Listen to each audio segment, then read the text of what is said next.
The counseling piece, my own background is that I do have a master's degree in counseling, and I'm licensed as a counselor, and I have done a lot of pastoral counseling.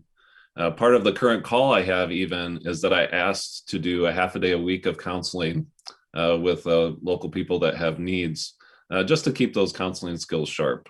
But the real goal for me now is just to really offer a listening ear to pastors as they come with various kinds of needs. Half the job is listening to the problem and then kind of assessing where things are. So often, a pastor may have an issue that there's a way for the local church or the presbytery to really step in, but sometimes you just need somebody to talk out the problem with and figure out the best way to address it.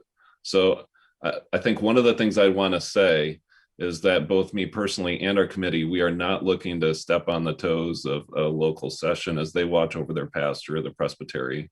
We really view ourselves as a support role in providing resources to sessions and presbyteries. Yeah, that's a good way to put it. Yeah, sometimes people hear about committee this, committee that, and especially our dear brothers over in the United Reformed Churches in North America, because of the CRC history, they tend to Yes. get very afraid of top-down and bureaucratic structures where they start to think of the committee for this, that, and the other, and that committee just grabs hold and chokes everyone out.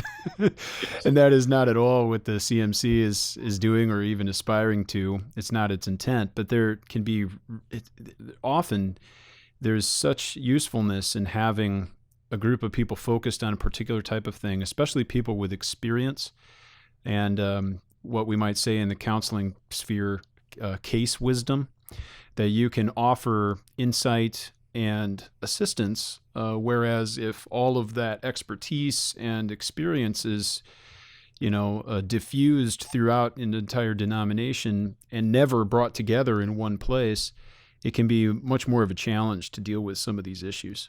If you're struggling with certain things as a pastor and you're only looking at your local congregation, you'd be very fortunate to have another pastor there. But most people don't. They're the only one there. Everyone's been around pastors before and had them, but no one has been one and necessarily knows all those things.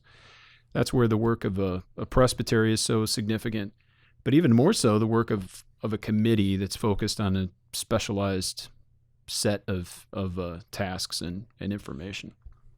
Yeah, I think the issue of specialization is probably the key or the benefit, and this is our Presbyterian form of government. If you have a group of specialists that say, hey, if there's a financial planning need or a retirement need or a counseling need, maybe for a local church, they're only going to run into that like once every couple of years for their Right. pastor, or I don't Mm-hmm. know how often, but if like there's one place you can go and you can get really good support when you need it, that's the goal.